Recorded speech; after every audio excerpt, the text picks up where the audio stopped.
Bom, nós estamos de volta, pessoal. A gente agradece mais uma vez por vocês estarem conosco aqui no Canal 8, programa Mais Cidadão. Nós começamos o programa com o Dr. Luiz Lira Neto. Ele é especialista em Previdência Social. E, obviamente, nós estamos tentando colocar para todo mundo aquelas dúvidas, expor aquilo que é mais central nessa reforma que está acontecendo na Câmara Federal e no Senado Federal para aprovar ou não as reformas que o governo federal está propondo. Nós estamos falando, portanto, aqui de algo muito complexo, mas que o Dr. Lira, com a sua experiência, está dissecando para nós, para a gente entender muito melhor. Eu queria saber o seguinte, nós tínhamos antes um fator previdenciário, que era uma coisa assim, que é aplicada ao salário que você recebia, multiplicava esse salário e você tinha uma redução na hora que você se aposentava, em relação ao seu salário, você tinha uma redução e ganhava no máximo até o teto, que hoje é cerca de R$ 5.800. Eu queria saber, esse fator previdenciário, ele vai continuar ou vai ter uma outra forma de propiciar a aposentadoria com o governo, vamos dizer, não tendo que pagar o salário integral da pessoa? O fator, na verdade, acaba. Com a reforma da Previdência, ele acaba, tá? Porém, o cálculo do benefício muda. Sim. Né? O cálculo vai mudar radicalmente. Hoje, é feita uma média dos 80% maiores salários que a pessoa teve ao longo do seu período contributivo. Ou seja, a pessoa pode descartar aqueles 20% menores. Sim, menores. Tá? O cálculo agora com a reforma vai mudar. Ele vai levar em consideração todo o período de contribuição e deixa de ser 80% dessa média e cai para 60% da média. Né? Mas isso não é um fator previdenciário de corte? Ou de acaba, 20 ou de 40%? Acaba que, de certa forma, sim, né? Acaba sendo um fator redutor. redução, né? Vai reduzir com certeza. Certo. Com acréscimo de 2% a cada ano completo. Então, você tem, Certo. no mínimo, você já tem a garantia de 60%. Com mais 2 anos a cada ano trabalhado, né, completo. Né? Agora, tem um detalhe importante. A pessoa só vai conseguir 100% dessa média salarial quando o homem atingir 40 anos de contribuição e a mulher 35. Sei. Então, ou seja, o valor dos benefícios vai cair bastante. Certo. E me fala o seguinte, em relação a algumas profissões, por exemplo, os militares, os professores, aqueles que têm uma característica de trabalho que ao longo da vida, vamos dizer, um professor, ele atua numa determinada escola, se ela é pública, ele trabalha ou em tempo integral ou metade, depois ele vai para outra escola, tem que viajar, pega o carro e tem que preparar a aula, tem que corrigir prova em casa, enfim, é todo um conjunto de atividades que acaba cansando definitivamente o professor, a professora, ao longo da sua carreira. E existe um tratamento para o professor diferenciado. Claro. Qual que seria esse tratamento? Sim, ele, na verdade, tem uma regra diferente, né? A PEC previu, essa reforma aí da Previdência previu um regulamento totalmente diferente, né? Não em relação ao cálculo do benefício, mas em relação à idade. Então, a idade será reduzida. Então, os homens, né, no caso, o professor, né, vai se aposentará com 61, né, e as mulheres com 56. E o tempo de atividade no magistério infantil, né, as mesmas regras, né, exigidas atualmente, é de 25 anos. 25 anos no mínimo? No mínimo. Para o professor e a professora? Isso. Ou a mulher menos e o homem mais? Tem essa diferença da idade. Não, o tempo de contribuição é o mesmo. É o mesmo, 25 anos. Tá, só a idade que a mulher pode se aposentar um pouco mais cedo. Um pouco mais cedo. Eu acho que é uma forma muito justa. Eu fui professor durante muitos anos, sim, no ensino superior, mas no ensino médio, na educação básica de uma forma desgaste, geral, né, desgaste natural, muito né? grande. E o tratamento que está se dando no Congresso Nacional acerca do professor me parece muito justo. Há uma discussão sobre os militares. Uns concordam, outros não concordam, o militar ser tratado como uma carreira à parte. É uma carreira de Estado, efetivamente. Ele acaba se dedicando a vida toda para uma determinada atividade, mesmo que ele seja engenheiro do Exército, seja advogado do Exército, etc., chegando no final da sua atividade, ele tem dificuldade de se encaixar num mercado porque ele esteve servindo a pátria e as pessoas de uma forma geral. E, portanto, o tratamento é diferenciado. Para os militares, o que está sendo feito? Então, na verdade, para os militares não existe um regramento até o momento. Há uma previsão de que a previdência dos militares será tratada numa lei posterior, né? Então, houve uma discussão enorme lá no Congresso a respeito, né, dos militares, e o que foi possível entrar num acordo foi para que a discussão, as regras para os militares fossem colocadas numa lei posterior. Uma lei à parte. É uma lei à parte, após a reforma e tudo mais, né? Então, justamente, tem razão. Os militares têm um desgaste, eles não têm direitos como o trabalhador seletista, não tem fundo de garantia, não tem, por exemplo, 13º, enfim, todas aquelas garantias, então não chegaram a um consenso. Um consenso ainda, mas vai ser definido numa lei à parte. Numa lei à parte, exatamente. Certo. Quando uma pessoa entrava antes no serviço público, ela pensava, bom, talvez eu receba menos do que na iniciativa privada, sim, mas eu vou ter um benefício, porque ao longo da minha aposentadoria eu terei um salário integral, que é o último que eu recebia. Hoje, quem entra no serviço público tem esse direito desde o primeiro momento, ou hoje já não existe isso, a tendência é que quem entra como se fosse um seletista? Como é feito hoje?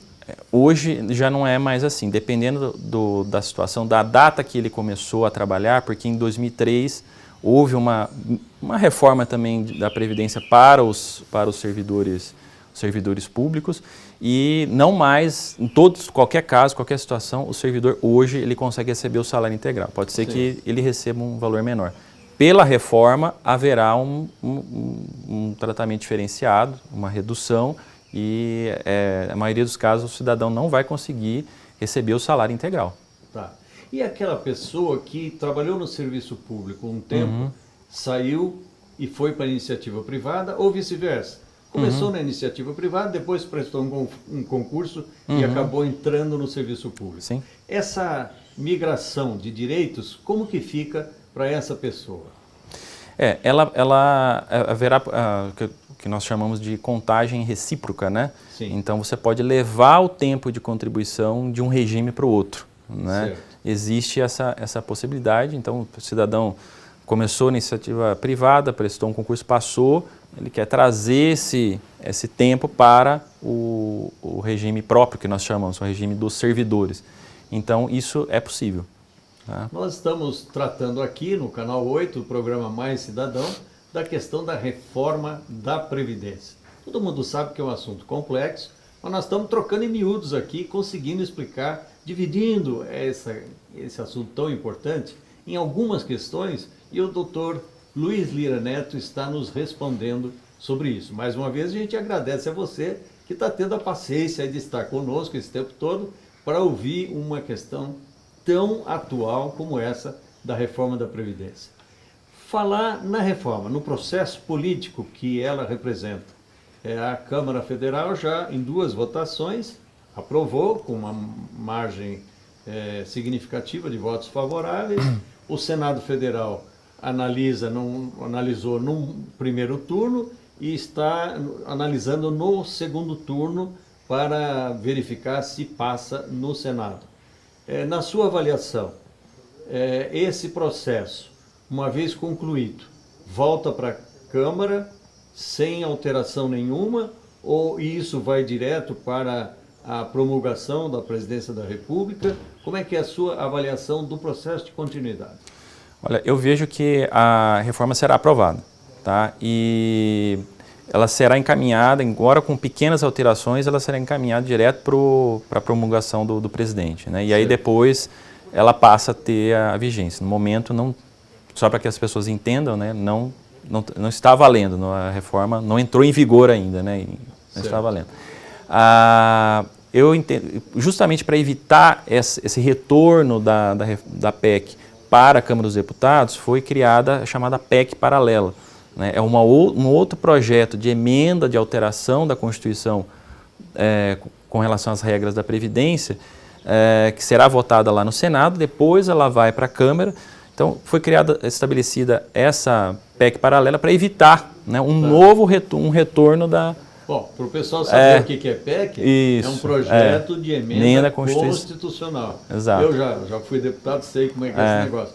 Precisa de 2/3 da composição da Câmara ou do Senado para aprovar. Afinal, é uma coisa grave. Quando você faz uma emenda constitucional, a Constituição é a carta magna do país. Para você modificá-la, não é qualquer coisa que você pode fazer, tem que ser pelo menos 2/3 de todos os integrantes dessas casas, né? Bom, tem mais algum ponto na reforma que está em discussão hoje, que na sua avaliação precisa ser melhor discutido aqui, apresentado, para que a gente possa esclarecer ainda mais o nosso telespectador? Sim, olha, eu creio que, como eu disse no início, principalmente com relação à idade das pessoas, que foi estabelecida uma idade mínima, né, de 65, 62, eu entendo até pela questão da igualdade de gêneros, hoje deveria haver uma regra igual, e também para o tempo de contribuição. Agora, como se alega aí um déficit, uma falta de recursos para a Previdência, eu entendo que faltam mecanismos até de cobrança dos devedores da Previdência, dos grandes devedores. Né? Isso já foi feito agora, no início desse ano, com uma lei que deu vários mecanismos para a INSS cobrar esse pessoal, esses devedores. E tem grandes grupos que devem muito para a Previdência. Sim, times de futebol, enfim, várias pessoas jurídicas, várias empresas e tal.